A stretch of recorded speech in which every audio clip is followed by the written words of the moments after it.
जय हिंद दोस्तों, कैसे हो आप सभी लोग। उम्मीद है मस्त और बिंदास होंगे और अपनी पढ़ाई को बहुत अच्छे से कर रहे होंगे। अपना जो जियोमेट्री में ट्रायंगल टॉपिक चला था उसमें बहुत सारे कॉन्सेप्ट अभी तक कंप्लीट हो चुके हैं। हर एक कॉन्सेप्ट को बिल्कुल बेसिक से एडवांस लेवल तक समझने की कोशिश की है और हर एक कॉन्सेप्ट पर इतनी प्रैक्टिस की है कि वो कॉन्सेप्ट आपके माइंड में बहुत अच्छे से बैठ गया है।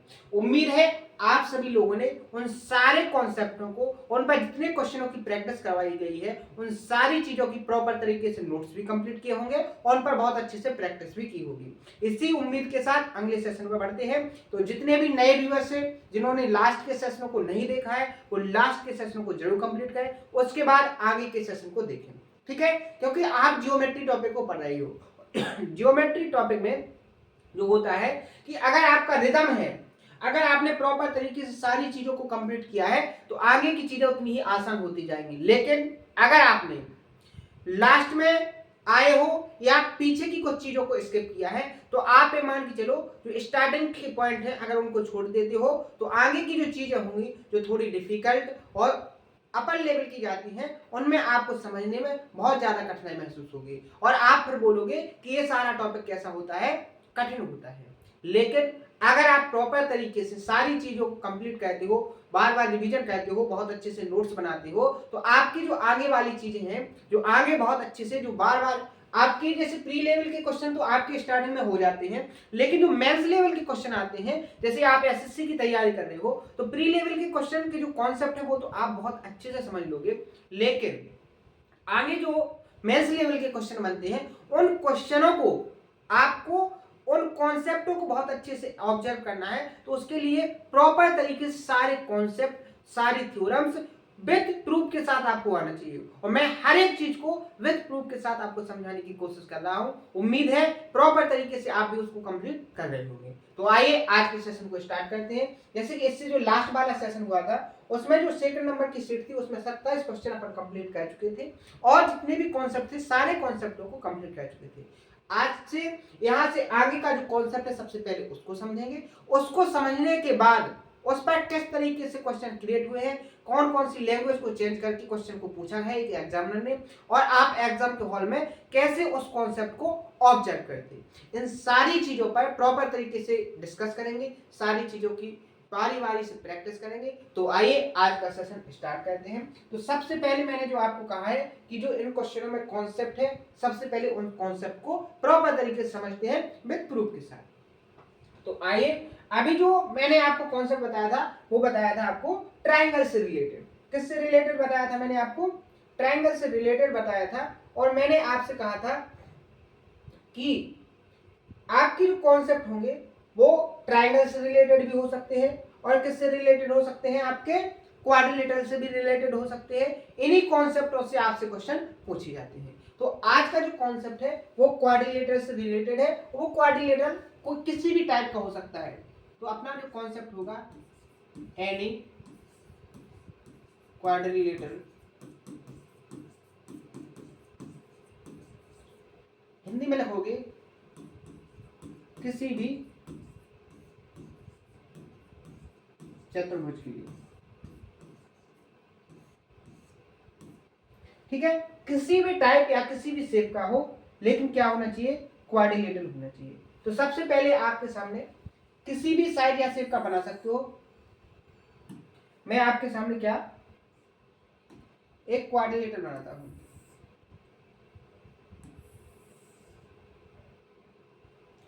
सबसे पहले तो देखो कि कॉन्सेप्ट बनता कैसे है, फिर सीखेंगे अपन उसका प्रूफ, फिर सीखेंगे क्या कि उसका जो मेथड है कि उस पर क्वेश्चन कैसे क्रिएट हो जाते हैं, उन चीजों को आपको कैसे अप्लाई करना है, इन सारी चीजों को प्रॉपर तरीके से समझेंगे। लेकिन उससे पहले आप किसको समझो कि कॉन्सेप्ट कैसे क्रिएट हो जाते हैं, ठीक है, तभी जाके आपको बहुत सारी चीजें समझ में आएंगी, ठीक है। जैसे मैंने आपके सामने ए बी सी और डी एक क्वाड्रिलेटरल बनाया। क्या बनाया? ए बी सी एक क्वाड्रिलेटरल बनाया, ठीक है।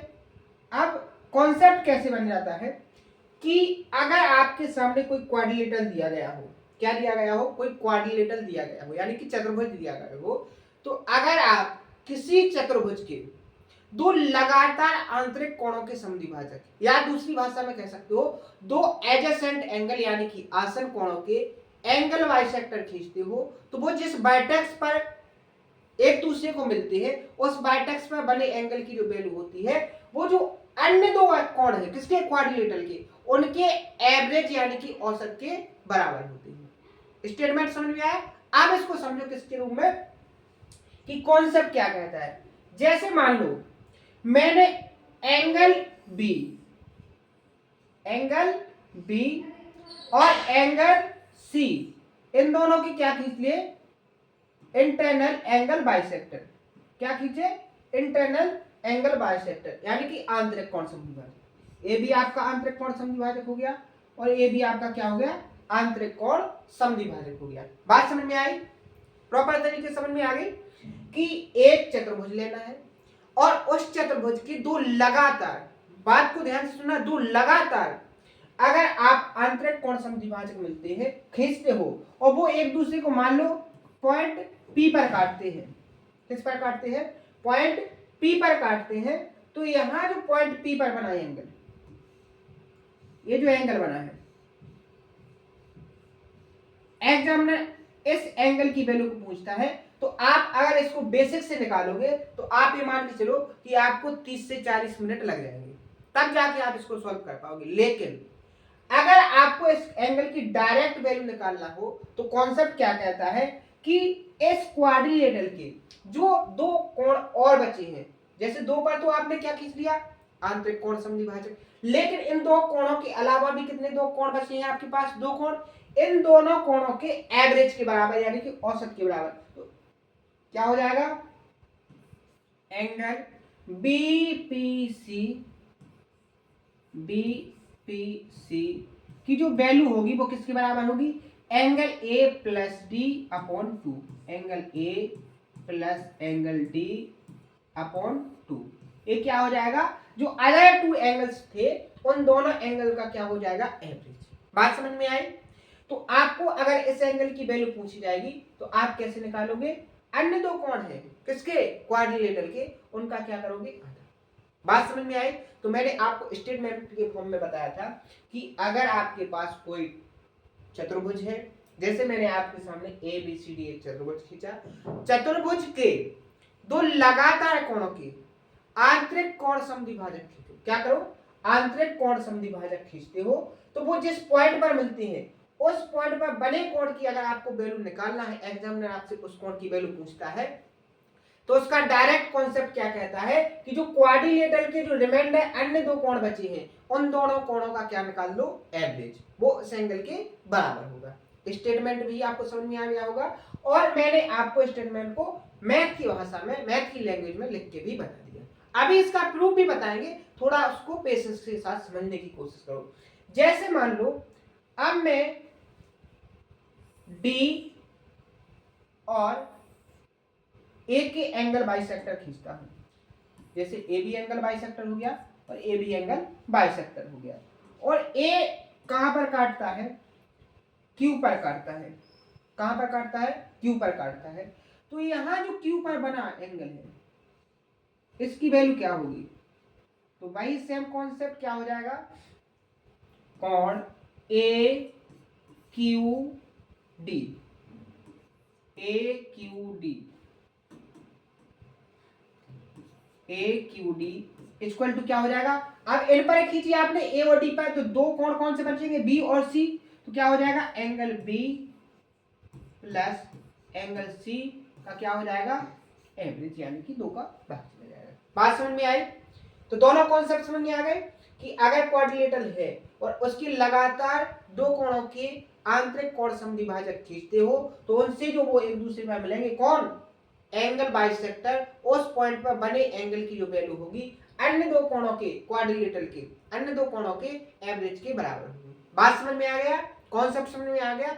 अब जिन लोगों को ये लग रहा है कि कैसे, तो उन लोगों के लिए अब देखो प्रूफ, ऐसे स्टूडेंट जिनको प्रूफ पढ़ने में थोड़ी दिक्कत होती है तो वो देखो पढ़ने की कोशिश तो करें, लेकिन उसके बाद भी अगर उनको क्या बोरियत पैदा होती है तो आप केवल कॉन्सेप्ट को भी याद रख सकते हो, प्रूफ से कोई लेना देना नहीं, क्योंकि आपकी बस में जितना है, जितनी आपकी क्षमता है उतना आप जरूर करें। कॉन्सेप्ट को भी याद रखें, तब भी आपका काम चल जाएगा। लेकिन अगर आप प्रूफ को बहुत अच्छे से ध्यान रखते हो तो आपके लिए आगे की चीजें बहुत आसान हो जाएंगी, क्योंकि ज्योमेट्री एक इंटरेस्टिंग टॉपिक है। आप ज्योमेट्री में जितना इंटरेस्ट बढ़ाओगे, जितने इंटरेस्ट के साथ इसको लोगे, कंपटीशन एक ऐसी लाइन है कि आप कंपटीशन को एक बोरियत फॉर्म में लोगे तो आप ये मान के चलिए कि आपका एग्जाम में सिलेक्शन होना मुमकिन नहीं है। ठीक है, इसी में आप 4 से 5 साल लगा दोगे। लेकिन मैं आपसे कहता हूं कि आप एक बार 1 साल केवल क्या कर लो, एक इंटरेस्ट के साथ सारे कंपटीशन को जितनी आपकी क्षमता है उसमें लगा दो, लेकिन इंटरेस्ट के साथ, तो आपका सिलेक्शन 1 साल से ज्यादा नहीं लेगा। आपका सिलेक्शन 1 साल में ही हो जाएगा। बात समझ में आई? मैं कहना क्या चाहता हूं, अगर आप बोरियत के साथ चीजों को केवल पूरा करोगे, ठीक है, यानी कि आप कह सकते हो खाना पूर्ति करोगे कि मुझे इतनी साल पढ़ना है और मेरा सिलेक्शन हो जाएगा, तो ये बिल्कुल भी संभव नहीं है। ना ही ऐसे स्टूडेंटों का सिलेक्शन कभी हुआ है और ना कभी होगा। आपने अपने आसपास भी देखा होगा कि ऐसा स्टूडेंट निकल के आया होगा कि उसने लगभग 6 से 7 महीने अच्छे से पढ़ाई की और उसका सिलेक्शन हो गया, जबकि वो आपकी तुलना में थोड़ा कमजोर भी था। लेकिन उसने जब कंपटीशन की पढ़ाई की तो उसने क्या काम किया कि जितनी भी चीजें थी, जितने भी कॉन्सेप्ट थे, जितनी भी प्रैक्टिस थी, सारी प्रैक्टिस को उसने क्या किया, बहुत ही इंटरेस्ट के साथ कंप्लीट किया। मेरी बात समझ में आ रही? मैं आपको जो समझाने की कोशिश कर रहा हूं, तो आपको अपना सिलेक्शन चाहिए तो सारी चीजों को, चाहे वो कॉन्सेप्ट हो, चाहे वो थ्योरी हो, चाहे उन कॉन्सेप्ट पर उन क्वेश्चनों की प्रैक्टिस हो, सारी चीजों को बहुत ही इंटरेस्टेड तरीके से कंप्लीट करना है, तभी जाके आपका सिलेक्शन 100% तरीके से सिक्योर होगा। नहीं तो आप 4 से 5 साल इसी कंपटीशन में लगा दोगे और आपका सिलेक्शन होना संभव नहीं होगा। फिर बाद में बोलोगे कि पढ़ने से कुछ नहीं होता है। बात समझ में आए? मैं आपको बहुत अच्छे तरीके से, मैं खुद के अनुभव से बता रहा हूं कि मैंने किस तरीके से हर एक चीज को इंटरेस्टिंग तरीके से पढ़ने की कोशिश की है, तब जाके आपको भी पढ़ा पा रहा हूं। बात समझ में आ रही है ना? तो इसी तरीके से आप हर एक चीज को इंटरेस्टिंग तरीके से पढ़िए, सारी चीज हूबहू तरीके से, और आगे के कॉन्सेप्टों को खुद से बना के आप दूसरे को भी समझा सकते हो। लेकिन ये सारी चीजें कब संभव है? जब आपने उस चीज को उतने इंटरेस्ट के साथ पढ़ा हो। ठीक है, ऐसा ना हो कि आप पढ़ाई करते समय शेर शायरी या किसी मोटिवेशन थ्योरी को पढ़ने लगो। देखो उससे क्या है, वो आपका एक टाइम को यूज करना हो गया, लेकिन आपका टाइम यूज सही कहां पर होगा, जब आप एक कंपटीशन की लाइन के जो कॉन्सेप्ट है, जो चीजें हैं जो आपके एग्जाम में आनी है, उन सारी चीजों को कंप्लीट करोगे, तब आपका टाइम का यूज सही होगा। आप कहीं पर मोटिवेशन स्टोरी या मोटिवेशन स्टेटस के बारे में फंस गए तो आप ये मान के चलो आप अपने टाइम को निकाल रहे हो, आप उस टाइम का यूज नहीं कर रहे हो, आप उस टाइम को निकालने की कोशिश कर रहे हो कि मेरा एक कंपटीशन का जो टाइम है 3 से 4 साल ये निकल जाए, तो इससे आपका सिलेक्शन कभी संभव नहीं है। बात समझ में आई ना? तो मैं पूरी कोशिश के साथ आपको समझाने की कोशिश कर रहा हूं कि आपको क्या करना है, क्या पढ़ना है, क्या छोड़ना है। यही एक कॉम्पिटिटर की क्या होती है, रणनीति होती है। इसी से उसका क्या होता है, सिलेक्शन होता है। ठीक है, अगले कॉन्सेप्ट के पहले इसके प्रूफ को समझो। ठीक है, इसका प्रूफ क्या है, देखो मैंने आपके सामने क्वाड्रिलेटर बनाया, डायरेक्ट मैं क्वाड्रिलेटर बनाता हूं। मैंने आपके सामने क्वाड्रिलेटर बनाया, ए बी सी और डी, क्या बनाया, एक क्वाड्रिलेटर यानी कि चतुर्भुज। मैंने इसमें क्या किया कि इस क्वाड्रिलेटर के दो लगातार बी और सी लगातार है ना, इनके आंतरिक कोण समद्विभाजक खींचे। क्या खींचे, आंतरिक कोण समद्विभाजक खींचे इस तरीके से। ठीक है, ए भी आपका आंतरिक कोण समद्विभाजक हो गया और ए भी आपका आंतरिक कोण समद्विभाजक हो गया, और ये कहां पर मिल रहा है, एक दूसरे को पॉइंट पी पर मिल रहा है। इतनी बात समझ में आ गई?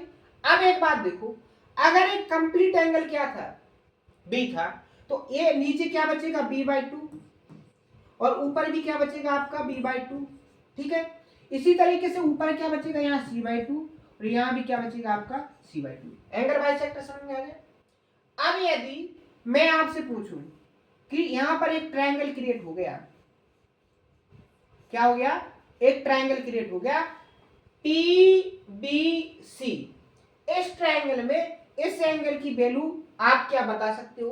तो आपका जवाब तुरंत आ जाना चाहिए कि हाँ सर, इसका जवाब क्या है, इस एंगल की वैल्यू क्या हो जाएगी? एंगल BPC इक्वल टू क्या हो जाएगा? तीनों कोणों की जो वैल्यू होती है वो 180 होती है। अगर आपको दो कोणों की वैल्यू पता है, तीसरे की वैल्यू निकालना है, तो उसको 180 में से क्या कर दोगे? माइनस कर दोगे। कोई दिक्कत? एक कॉन्सेप्ट क्या हो जाएगा? B/2 प्लस C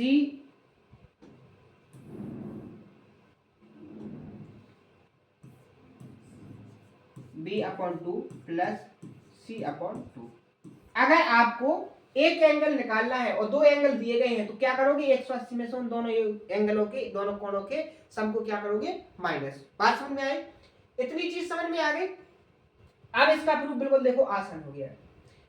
अगर आप आगे सॉल्व करने से पहले एक चीज पर फोकस करो, वो मैंने बहुत अच्छे से बताया कि अगर एक क्वाड्रिलेटरल है तो उस क्वाड्रिलेटरल के जो चारों एंगल होते हैं उनकी वैल्यू का सम क्या होता है? 360। यानी कि angle A plus B plus C plus D और इनकी वैल्यू का सम क्या होगा? 360। इसमें किसी को कोई दिक्कत? कोई दिक्कत नहीं। किसी को कोई दिक्कत? कोई दिक्कत नहीं। अब आप यहां देखो, अगर मैं दोनों तरफ क्या करूं? 2 से डिवाइड कर दूं तो क्या हो जाएगा? A/2 B/2 C/2 और D/2। तो इस तरफ क्या आ जाएगा आपका? 360 की जगह पे जब 2 से डिवाइड करोगे तो क्या आ जाएगा? 180। बात समझ में आई? इसमें कोई दिक्कत? कोई दिक्कत नहीं। अब देखो, आपको B प्लस सी, यानी कि B प्लस सी को अगर इस तरफ ले जाओगे तो आपका यहां पर क्या बचेगा? A/2 plus D/2 equal to 180 minus क्या हो जाएगा? B/2 plus C/2। यानी कि आप यहां से एक चीज को ऑब्जर्व बहुत अच्छे से कर लोगे अब कि आप 180 माइनस B/2 प्लस C/2 के प्लेस पर क्या लिख सकते हो? A/2 plus D/2। तो यहां क्या हो जाएगा आपका? A/2 plus D/2। क्या? Angle BPC। तो आपका यहां से कॉन्सेप्ट क्या बन जाएगा? जब आगे सॉल्व करोगे तो कॉन्सेप्ट बन के तैयार हो गया, एंगल BPC इक्वल टू क्या हो जाएगा? A प्लस D का एवरेज और 2 से डिवाइड। बात समझ में आ गई? यही मैंने आपको कॉन्सेप्ट देखो यहां लिखवाया था। बात समझ में आ गई ना? प्रूफ समझ में आ गया ना? तो ये तो एक चीज हो गई। इसी तरीके से ये वाला भी क्या हो जाएगा? आपका सॉल्व हो जाएगा। जब आप क्या लोगे? एंगल A और D के एंगल बाइसेक्टर से सॉल्व करोगे तो ये भी प्रूफ हो जाएगा। बात समझ में आ गई? इसको आप करने की कोशिश करना, इसको आप करने की कोशिश करना। जैसे नीचे से मैंने सॉल्व करवाया, प्रूफ के साथ सॉल्व करवाया, ऊपर वाले को आप करने की कोशिश करना। आपका क्या हो जाएगा? ये रिवीजन हो जाएगा, आपकी ये क्या हो जाएगी? प्रैक्टिस हो जाएगी। आपके माइंड में कॉन्सेप्ट बहुत अच्छे से बैठ जाएगा। ठीक है? बात समझ में आई? तो ये आपको प्रूफ समझ में आ गया? कोई दिक्कत किसी को? कोई दिक्कत नहीं। अब देखो, इसी तरीके से आपका ये वाला भी हो जाएगा। ये आपका एंगल बाइसेक्टर है,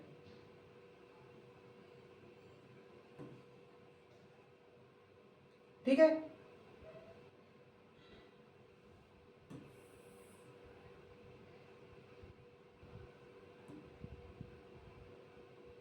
ठीक है, ये दोनों आपके क्या हो गए? A B angle bisector, A B angle bisector. A एक दूसरे को कहां पर काटते हैं? क्यू पर काटते हैं। तो यहां क्यू पर बने एंगल की वैल्यू क्या हो जाएगी? Angle B P C equal to क्या हो जाएगा? B plus C upon 2। हो जाएगा कि नहीं हो जाएगा?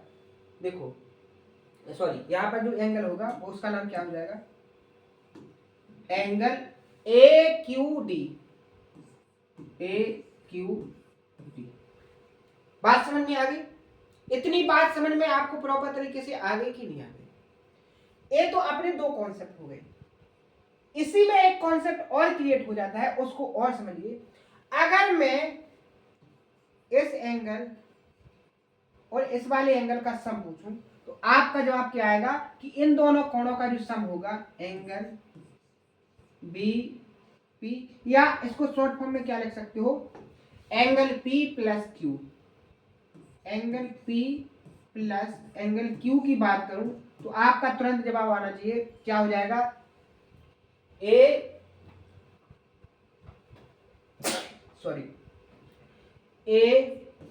Plus D plus B plus C upon 2।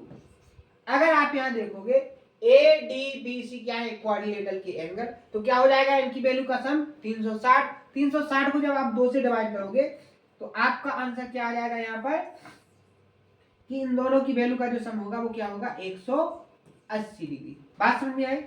यानी कि एंगल पी और क्यू इन दोनों की वैल्यू का सम क्या होगा 180 डिग्री। अब यहां पर आप फोकस कीजिए, थोड़ा अपने माइंड को यहां पर लगाइए, कहां पर कि ये जो एंगल है यहां देखो एक क्वाड्रिलेटरल बना है, छोटा सा बन रहा है ना, देखो ये जो हाईलाइट हो रहा है यहाँ एक क्वाड्रिलेटरल बन रहा है। इसके आमने सामने क्या है एंगल पी और क्यू, इनकी वैल्यू का सम अगर 180 हो गया तो यहाँ जो दो एंगल बचे, एक ये वाला और एक ये वाला, इन दोनों कोणों की वैल्यू का भी सम क्या होना चाहिए 180 होगा, क्योंकि दोनों चार कोणों की वैल्यू का सम एक क्वाड्रिलेटरल में कितना होता है 360। तो मान लो यहाँ पर क्या है, यहाँ पर S और यहाँ पर T है, तो आपका angle S plus angle T की वैल्यू का सम भी क्या होगा 180। एक बात समझ में आई? लेकिन यहां से लॉजिक क्या निकलता है, मैं आपको समझाना क्या चाहता हूं कि अगर एक ऐसा क्वाड्रिलेटरल आपको दिया जाए, क्या दिया जाए, एक ऐसा क्वाड्रिलेटरल दिया जाए, देखो पढ़ाने वाले बहुत होते हैं लेकिन कॉन्सेप्ट के अंदर जो गहराई है सारी चीजें आपको समझा दे, वो आपको बहुत परफेक्ट तरीके से पढ़ा रहा है। लेकिन अगर हुबहू कॉन्सेप्ट समझा दिया, उसके अंदर जो चीजें हैं, जो कॉन्सेप्ट क्रिएट हो रहे, अगर उन चीजों को भी एक्सप्लेन नहीं किया तो आपको क्या मतलब है। ऐसा तो आप किताबों से भी पढ़ सकते हो, लेकिन जो अंदर वाली चीज मैं आपको यहाँ एक्सप्लेन करके बता रहा हूँ ये बहुत गहरी बात है, और यहाँ से कॉन्सेप्ट से एक एग्जामिनर क्वेश्चन को क्रिएट करता है। और आप देख लेना 90% स्टूडेंट यही फंस जाते हैं कि ये कॉन्सेप्ट कहां से क्रिएट हुआ और कब बन गया। तो ऐसा आपको बिल्कुल नहीं करना है, सारी चीजों को बिल्कुल अंदर तक जड़ तक पकड़ के रखना है। तो आपको एक चीज समझ में आनी चाहिए कि अगर कोई ऐसा क्वाड्रिलेटरल है, एक ऐसा चतुर्भुज है जिसकी आमने सामने के कोणों का सम 180 डिग्री हो जाए, तो वो कोण जो साइक्लिक होगा तो वो साइक्लिक क्वाड्रिलेटरल होगा। कौन सा क्वाड्रिलेटरल होगा? Cyclic quadrilateral.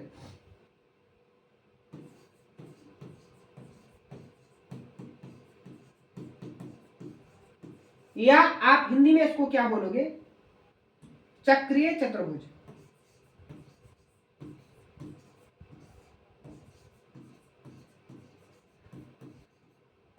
बात समझ में आई? यानी कि चक्रीय चतुर्भुज साइक्लिक क्वाड्रिलेटरल क्या कहलाता है कि ऐसे क्वाड्रिलेटरल जिनके आमने सामने के जो एंगल्स हैं उनकी वैल्यू का सम क्या हो जाए 180 डिग्री, तो वो दोनों एंगल क्या कहलाएंगे आपके साइक्लिक क्वाड्रिलेटरल।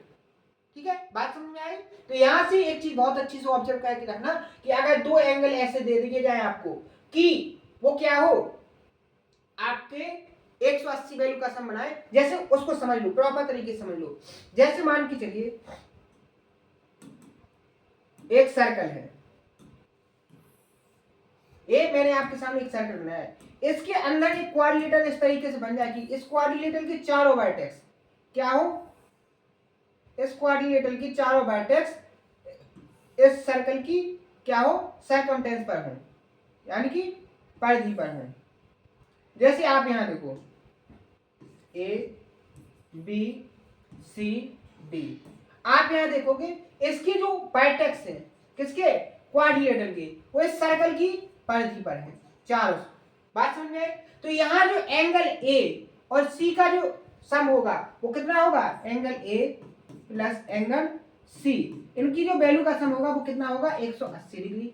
और angle B plus angle D, इनकी जो वैल्यू का सम होगा वो भी कितना होगा 180 डिग्री, क्योंकि ये कौन से क्वाड्रिलेटरल है, साइक्लिक क्वाड्रिलेटरल, यानी कि चक्रीय चतुर्भुज। बात समझ में आ गई? तो अगर दो एंगल इस तरीके से सम बनाए किसी क्वाड्रिलेटरल के आमने सामने के कि उनकी वैल्यू का सम 180 हो, तो आप वहां क्या कह सकते हो, एक चक्रीय चतुर्भुज है।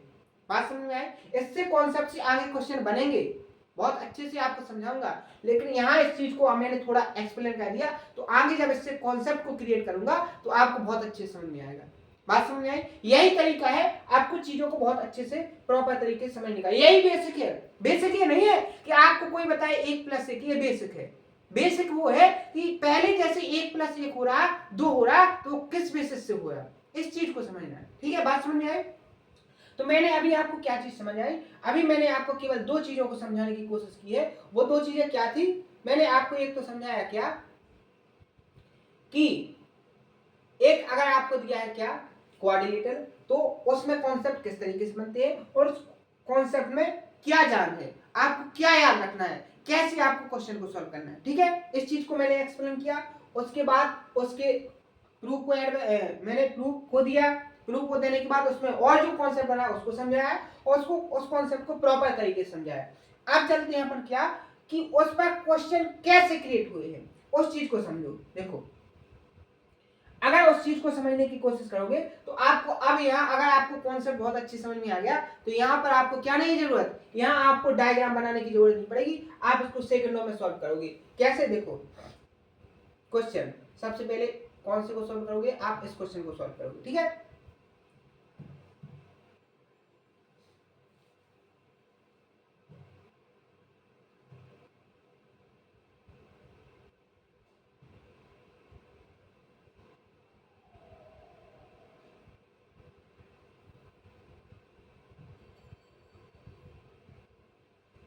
क्वेश्चन आप करोगे सॉल्व इसको। ठीक है, देखो यहाँ पर इसको देखो, क्वेश्चन में क्या कहा गया है कि इन क्वाड्रिलेटरल एबीसीडी, एक क्वाड्रिलेटरल एबीसीडी है जिसमें कोण जो सी की वैल्यू है वो 72 डिग्री है और एंगल सी की जो वैल्यू है वो 28 डिग्री है। The bisector of A and B, आपको सी और डी, सॉरी क्या है, सी और डी, यहाँ पर क्या है, आपको सी और डी दिए गए हैं और एंगल बाइसेक्टर ए और बी के खींचे गए हैं और वो कहां पर मिलते हैं, पॉइंट ओ पर मिलते हैं। What is the measure of angle A O B, क्या होगा, आपको डायग्राम नहीं बनाना पड़ेगा, क्या करोगे, सी और डी का सम 72 प्लस क्या करोगे 28 और इसका क्या ले लोगे एवरेज। तो देखो 72 28 100 का आधा करोगे 50, ऑप्शन नंबर सी क्या हो जाएगा इसका करेक्ट आंसर।